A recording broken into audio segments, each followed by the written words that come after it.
the floor where they drop like bombs. Faceless voices running all the cons. Digital whispers in the binary night. No light, no face, pure sound, no sight. Stories unfold in the dark unscrolled. Echoes of silence, secrets untold. Waves crash loud in this audio cave. No mic, no fame, just the sound we crave. Tune and turn up, let the silence break. Raw, unfiltered, hear the earthquake. No mic needed, just a vibe that's real. Faceless words you can touch and feel.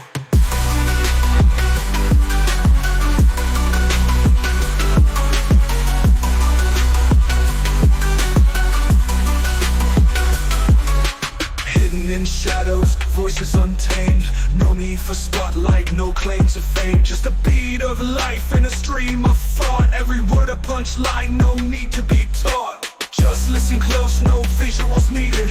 Raw conversation, unprocessed, unseated. Feel the pulse in every sentence said. No distractions, just thoughts in your head. Whispers of the streets, rumbling through. Faceless yet vivid, a world in view. No mic, just souls, connecting in flow. Pure and raw, let the rhythm go.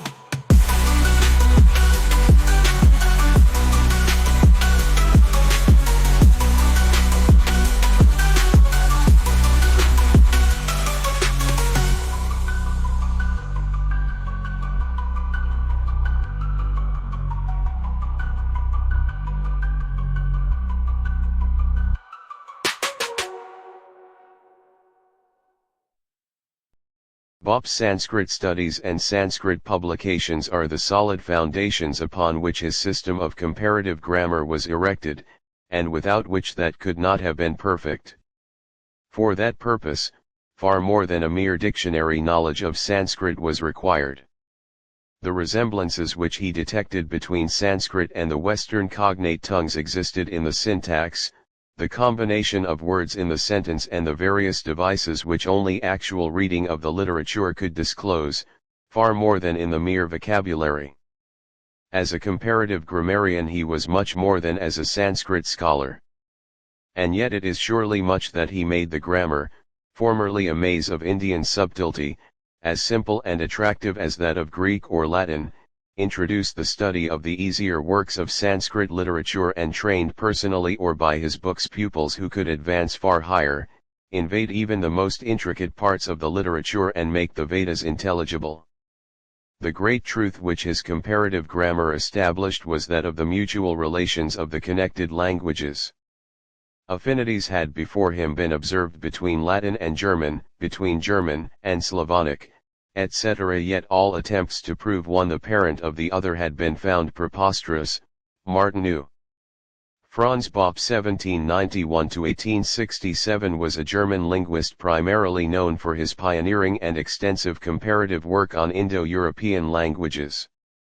He is widely regarded as one of the founders of comparative linguistics and Indo-European studies. Franz Bopp's early life was marked by intellectual curiosity and a fortunate exposure to the burgeoning interest in Oriental languages. He was born in Mainz, Germany, on September 14, 1791. Due to political turmoil in Mainz, his family relocated to Aschaffenburg, where he received a liberal education at the Lyceum. A pivotal influence in his early education was Carl Joseph Hieronymus Windishmann, a professor of philosophy and universal history. Windishmann, along with others like the brothers Schlegel, was deeply enthusiastic about Indian wisdom and philosophy. This ignited Bopp's interest in the languages and literature of the East, particularly Sanskrit. He was further inspired by Friedrich Schlegel's influential book Über die Sprache und die Weisheit der Indier, on the language and wisdom of the Indians, 1808. In 1812, at the expense of the Bavarian government, Bopp went to Paris to dedicate himself to the vigorous study of Sanskrit. At the Imperial, later National Library, he had access to a rich collection of Sanskrit manuscripts and printed books. During his 4-year stay, he enjoyed the company of prominent Orientalists like Antoine Leonard de Chailly, Sylvestre de Sacy, and especially Alexander Hamilton, who had acquired Sanskrit knowledge in India.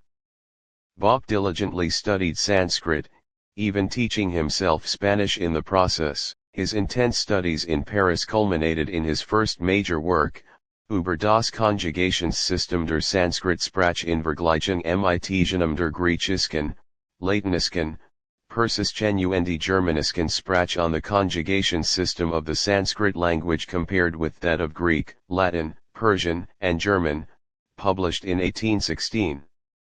This work immediately set him on the path of his lifelong philological research, focusing on the historical analysis of grammatical forms, particularly verb conjugations, and tracing their common origins.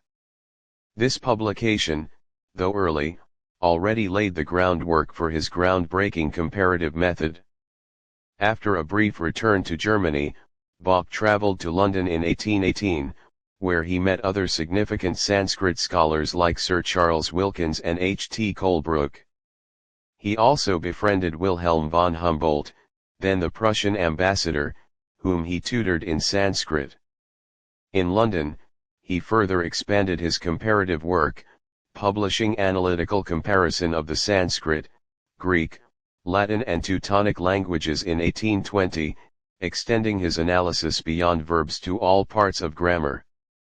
Nala and the Mayanthi, London, 1819. This was a critical edition with a Latin translation and notes of the story of Nala and the Mayanthi, an episode from the Mahabharata. He later produced new editions of Nala, Berlin, 1832. Following his foundational analytical comparison of the Sanskrit, Greek, Latin and Teutonic languages published in London in 1820, Franz Bopp's linguistic endeavors truly blossomed after his appointment in 1821 to the prestigious chair of Oriental Literature and General Philology at the University of Berlin, a position he would hold for the remainder of his distinguished career. This academic stability enabled him to undertake his most ambitious and influential projects. Franz Bopp's work extended beyond purely comparative grammatical analysis to include critical editions and translations of significant Sanskrit literary texts. One such publication was Indralokagama and Three Others, released in Berlin in 1824. This work presented a specific episode from the vast Indian epic, the Mahabharata, known as Indralokagama, which recounts Arjuna's journey to Indra's heaven. What made this publication notable, besides presenting the original Sanskrit text, was that Bopp also included a metrical translation and critical annotations. This effort was crucial in providing accessible and scholarly resources for the burgeoning field of Sanskrit studies in Europe, demonstrating his commitment to both the scientific analysis of language and the dissemination of its rich literary heritage. The Three Others likely refer to additional selected episodes from the Mahabharata included in the same volume. Another important contribution to Sanskrit philology was Bopp's Diluvium and Three Others, published in Berlin in 1829. As with the 1824 work, this volume featured another prominent episode from the Mahabharata, the Diluvium, which recounts the story of the Great Flood in Indian mythology. Similar to his previous literary editions, Bopp provided the Sanskrit text alongside his own Latin translation and critical notes. These editions of key Mahabharata episodes, like Diluvium and its accompanying Three Others, were invaluable at a time when comprehensive Sanskrit dictionaries and easily accessible texts were scarce.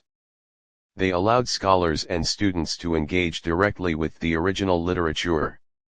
A crucial development in this period was his Sanskrit grammar, titled Ausführliches Lehrbad der Sanskrit-Sprache, which appeared in 1827 after years of dedicated work.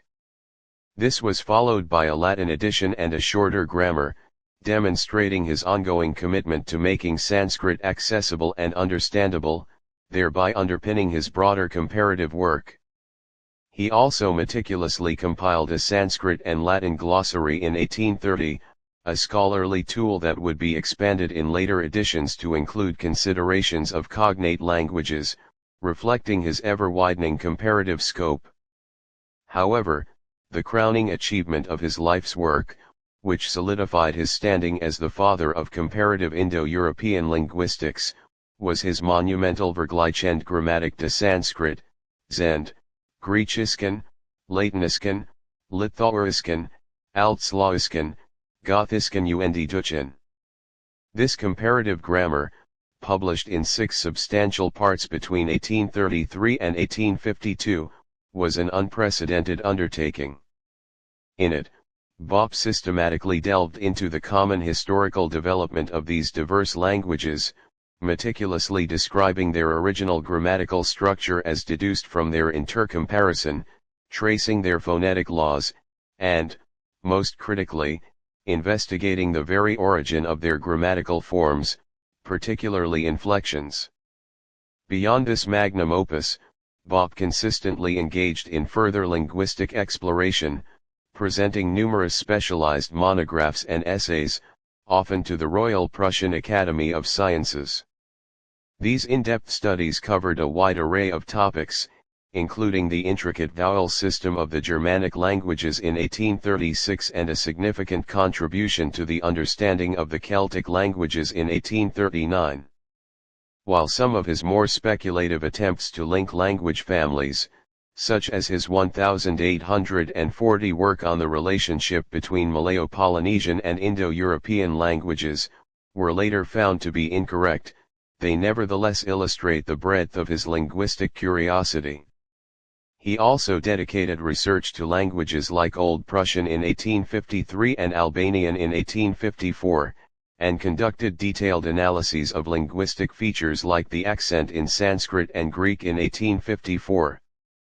Beyond these major grammatical treatises, Bopp also continued to publish individual monographs and essays on specific linguistic topics, often presenting them to the Royal Prussian Academy of Sciences. For instance, he published studies on Old Prussian in 1853 and the Albanian language in 1854, both of which were important contributions to the nascent understanding of these particular branches of the Indo-European family.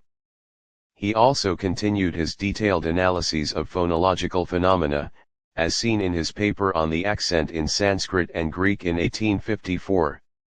After the completion of the first edition of his comparative grammar, Bopp continued to oversee new editions, reflecting his ongoing research and the latest scholarly insights. A second, thoroughly revised edition of his comparative grammar appeared between 1856 and 1861. This new edition incorporated even more languages into his comparative framework, notably including Old Armenian, which expanded the scope of Indo-European studies. This revised edition was crucial in solidifying and disseminating his theories further across Europe.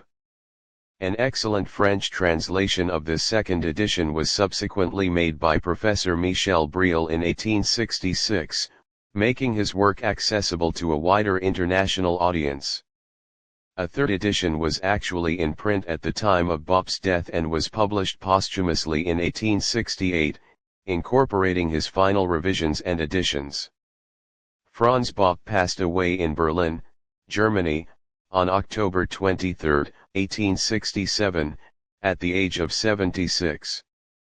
His death marked the end of a long and extraordinarily productive life dedicated to the scientific study of language. He continued to work on his comparative grammar and other linguistic inquiries almost until his final days, demonstrating an enduring passion for his field. His passing was a significant moment for the academic world, as he left behind a revolutionary body of work that had fundamentally transformed the discipline of linguistics. Bopp must, more or less, directly or indirectly, be the teacher of all who at the present day study, not this language or that language, but language itself, study it either as a universal function of man, subjected, like his other mental or physical functions, to law and order, or else as an historical development, worked out by a never-ceasing course of education from one form into another. Russell Martineau. Bopp's researches, carried with wonderful penetration into the most minute and almost microscopical details of linguistic phenomena, have led to the opening up of a wide and distant view into the original seats, the closer or more distant affinity, and the tenets, practices, and domestic usages of the ancient Indo-European nations, and the science of comparative grammar may truly be said to date from his earliest publication.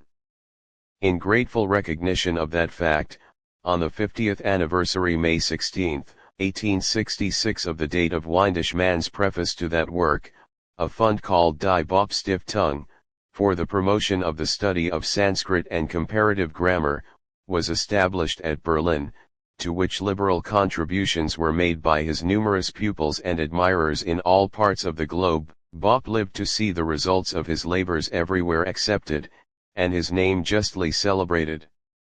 But he died, on the 23rd of October 1867, in poverty, though his genuine kindliness and unselfishness, his devotion to his family and friends, and his rare modesty, endeared him to all who knew him.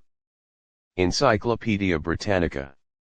Sources: Baines, T.S. ed.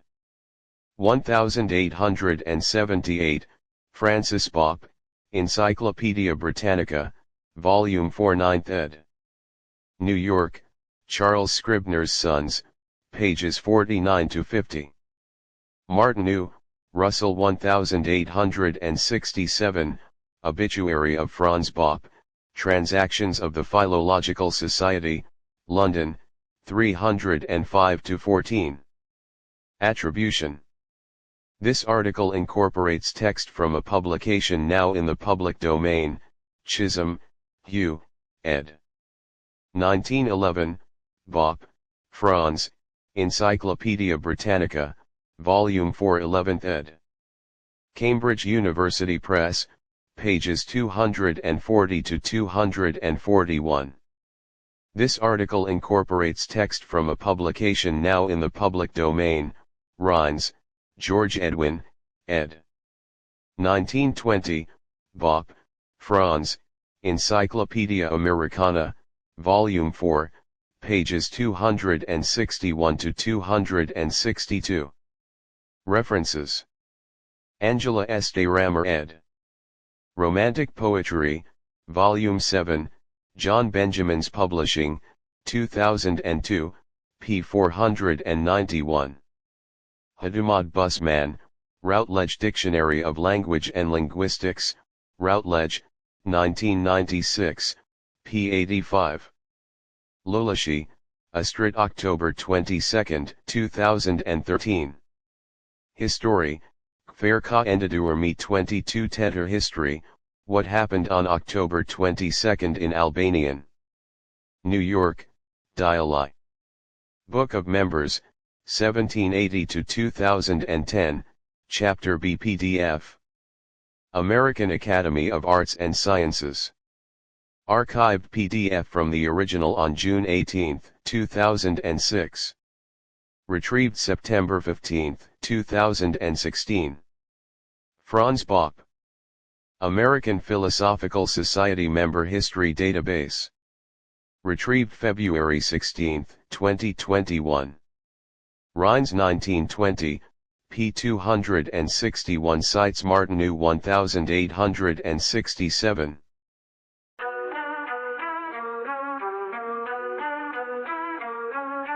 Mics on the floor where they drop like bombs. Faceless voices running all the cons. Digital whispers in a binary night. No light, no face, pure sound, no sight. Stories unfold in the dark unscrolled. Echoes of silence, secrets untold.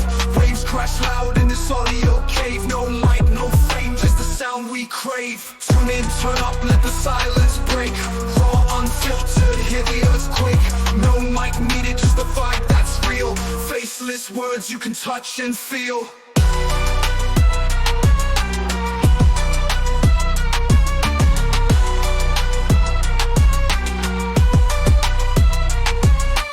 Hidden in shadows, voices untamed. No need for spotlight, no claim to fame. Just the beat of life in a stream of thought. Every word a punchline, no need to to be taught. Just listen close, no visuals needed. Raw conversation, unprocessed, unseated. Feel the pulse in every sentence said. No distractions, just thoughts in your head. Whispers of the streets, rumbling through. Faceless yet vivid, a world in view. No mic, just souls, connecting in flow. Pure and raw, let the rhythm go. Pure and raw.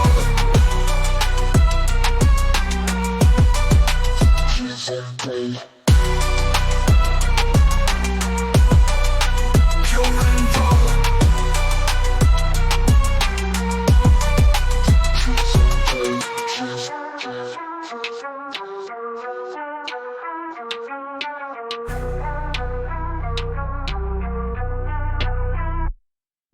Tune in, turn up, let the silence break.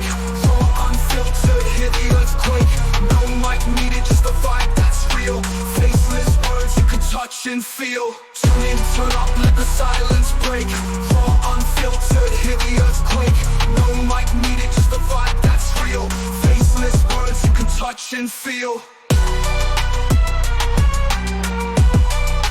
Pure and raw.